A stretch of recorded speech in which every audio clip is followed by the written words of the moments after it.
Hello everyone, good morning সবাইকে। গৌরব রূপা ব্লগে নতুন একটি ভিডিওর সঙ্গে তোমাদেরকে অনেক স্বাগত, অনেক ভালোবাসা।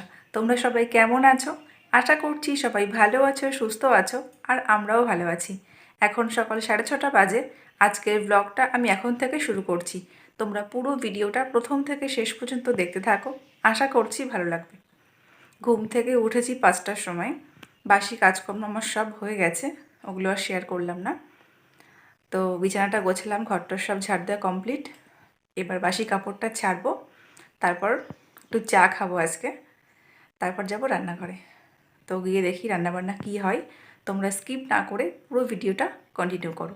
তোমাদের সঙ্গে আবার পরে কথা হবে, কেমন? চলো, টাটা। এই গরমে বেশ কয়েকদিন হলো চা খাওয়া হয় না, তো আজকে হঠাৎ করেই চা খেতে ইচ্ছা করলো। সবাইকে দিলাম আর আমারটাও নিয়ে নিলাম। এদিকে বাবাও বাজার থেকে মাছ নিয়ে চলে এসেছে। বলেছিলাম যে রুই মাছ নিয়ে আসবা, তো আঁশ ছাড়িয়ে ধুয়ে আমি পরিষ্কার করে নিয়েছি মাছগুলো। এবার লবণ হলুদ মাখিয়ে নেব। প্রত্যেক দিনই বাবাকে বলি, যদি কাটা মাছ নিয়ে আসো তাহলে লেজের দিক থেকে নিয়ে আসবা, কারণ ওই পেটের দিক থেকে নিলে বা মাথার সাইড থেকে নিলে পারে ওই পিত্তিটা গলে যায়, তো তিতো লাগে। কিন্তু উনি একটু কাটাকুটো খেতে পছন্দ করে, তার জন্যই সামনের থেকে নিয়ে আসে। কিন্তু ভালো হয় যদি লেজের দিক থেকে নেওয়া হয়।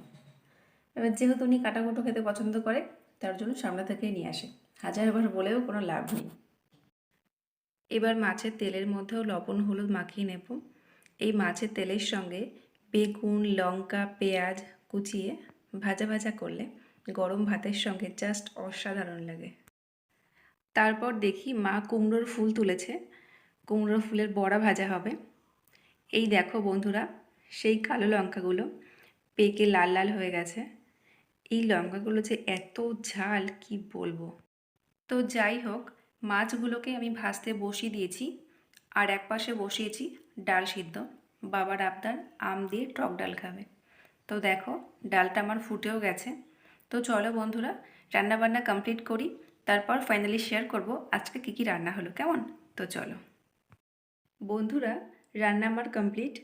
এখানে রয়েছে আম দিয়ে টক ডাল, রয়েছে উচ্ছে দিয়ে আলু দিয়ে রুই মাছের ঝোল, এখানে আছে লাল শাক ভাজা, রয়েছে কুমড়োর ফুলের বড়া ভাজা, এক পিস মাছ আমি আমার জন্য ভাজা রেখেছি, ডালের সঙ্গে খাবো। তো এই হলো আজকের রান্নাবান্না। প্রত্যেকটা রেসিপি আমার ভীষণ ফেভারিট। তো চলো, আর অপেক্ষা করতে পারছি না, খাওয়া দাওয়াটা করে নিই। তোমাদের সঙ্গে এবার পরে কথা হবে, কেমন? সকালের খাওয়া দাওয়া আমাদের সবার হয়ে গেছে। মা এখানে নেটটাকে বিছিয়ে নিয়েছে, কিছু কিছু জায়গায় ইঁদুরে কেটে দিয়েছে, তো সেগুলোই সেলাই করা হচ্ছে। 2-1 দিনের মধ্যেই আমাদের তিল নাড়তে হবে, তখন তো নেট লাগবে, তো সেই জন্যই ছেঁড়া জায়গাগুলো সেলাই করা হচ্ছে। আর তিল আর সর্ষে এমনই সূক্ষ্ম জিনিস, একটুখানি ছিদ্র থাকলেই বেরিয়ে যায়। তারপর স্নান করে চলে এলাম রুমে। আবার সেই আগের মতো ভ্যাপসা গরম পড়েছে। এত গরম, চুল তো ছাড়তে ইচ্ছাই করে না। পিঠের মধ্যে চুল পড়লেই অসহ্য লাগে, তো সব সময় একটা ঝুটকি বেঁধে রেখে দিই, কিছু করার নেই। তো যাই হোক, চুল টুল আঁচড়িয়ে সিঁদুরটা পরলাম। এদিকে দুপুরের খাওয়ারও সময় হয়ে গেছে, সবাইকে খেতে ডাকবো। তো এখানে আমি এত ব্যস্ত হয়ে কোথায় যাচ্ছি বলো তো বন্ধুরা? তোমরা ভিডিওটা কন্টিনিউ করো, তাহলে বুঝতে পারবে। দেখো, আমি এখানে চলে এসেছি লেবু তুলতে। এই গাছের লেবুটাই সব থেকে বেশি বড় হয়েছে, সেই জন্যই এই গাছ থেকেই ছিঁড়ব। প্রচণ্ড কাটা। আমি এক হাতে ক্যামেরা ধরেছি আর এক হাত দিয়ে লেবুটাকে ছিঁড়ব।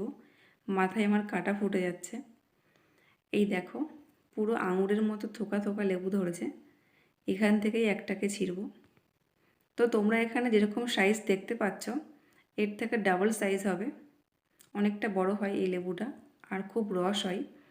এখনও সেরকম রস হয়নি, হালকা হালকা রস হয়েছে। এই দেখো, কিন্তু গন্ধটা অসাধারণ।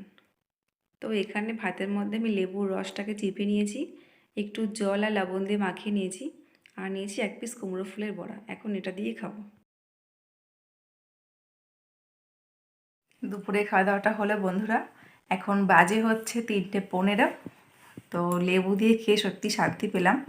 এত গরমে তরকারি খেতে ইচ্ছাই করছে না, সব তরকারিই ছিল, তো ইচ্ছা হলো লেবু দিয়ে খাই, বেশ ভালোই লাগলো। যাই হোক, এখন যাব বাগানে, কারণ অনেক গাছ পুরনো হয়ে গেছে। যেমন কিছু লাল শাক আছে যেগুলো পরিষ্কার করতে হবে। জায়গাটা পুরো জংলা হয়ে আছে, ওটা পরিষ্কার করে নতুন করে আবার গাছ লাগানো হবে। তারপর দুটো একটা বেগুন গাছ আছে, বুড়ো হয়ে গেছে, ওগুলোকেও কাটতে হবে। তো চলো তোমরাও আমার সঙ্গে আজকে বাগানটা পরিষ্কার করব।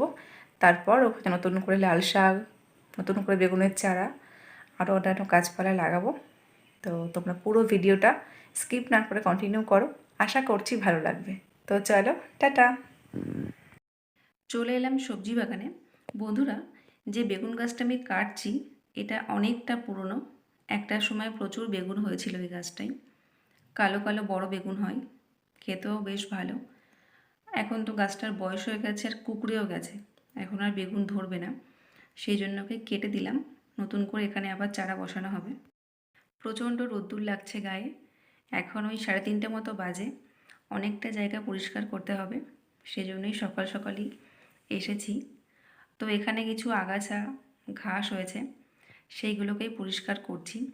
বন্ধুরা, এখানে ক্যাপসিকামের চারা লাগানো হয়েছে, তোমাদের সঙ্গে আমি একটু পরে শেয়ার করছি। সেই জন্যে খুব সাবধানে পরিষ্কার করতে হচ্ছে, যাতে ওই চারাগুলো কাটা পড়ে না যায়। বাগানের অধিকাংশ গাছই প্রায় পুরনো হয়ে গেছে, তো সেইগুলোকে কেটে কুটে পরিষ্কার করে নতুন করে আবার গাছ লাগাতে হবে। তো তোমাদের সঙ্গে গল্প করতে করতে আমার কিন্তু এই জায়গাটা প্রায় পরিষ্কার করা হয়েই গেল। এরপর ওই পাশটাকেও পরিষ্কার করতে হবে। এই জায়গাটা এখন একটু অগোছালো দেখাচ্ছে, যেহেতু অনেক গাছ পুরনো হয়ে গেছে, কিছু কিছু গাছ নষ্টও হয়ে গেছে। তো যখন সম্পূর্ণ জায়গাটা পরিষ্কার করা হয়ে যাবে, অনেকটা জায়গা বেরোবে, তখন কিন্তু বেশ সুন্দর লাগবে, অনেক গাছ লাগানোও যাবে। গোলার সামনে জায়গাটা আমার পরিষ্কার করা হয়ে গেছে। এবার শসা গাছের মাচার নিচে যে লাল শাকগুলো লাগানো হয়েছিল সেগুলোকে এবার তুলে ফেলবো। বেশ কয়েকদিন আমরা খেয়েছি, এখন একটু বয়স হয়ে গেছে তো এখন আর ভালো লাগছে না। তো এগুলো তুলে ফেলে নতুন করে আবার লাগানো হবে। এবার বরবটির পাশে যে লাল শাকগুলো লাগানো হয়েছিল সেগুলোকেও পরিষ্কার করে নেব। বললামই তোমাদেরকে, এখন একটু বয়স হয়ে গেছে শাকগুলোর, এখন আর ভাজা খেতে ভালো লাগছে না। তো সম্পূর্ণ জায়গাটা পরিষ্কার করে ফেলবো, তারপর আবার নতুন করে সার মাটি দিয়ে জায়গাটা প্রস্তুত করে নতুন করে আবার বিভিন্ন শাকসবজি লাগানো হবে।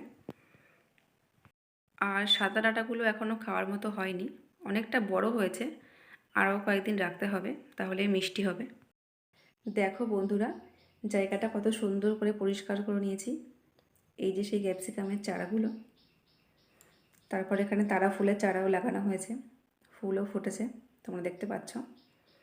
আর এই পাশের বেগুন গাছগুলো এখন কাটলাম না, দুটো একটা ফুল জালি এসেছে, তো আরও কয়েকদিন থাকুক, তারপর যখন দেখব আর হচ্ছেই না তখন কেটে পরিষ্কার করে দেব।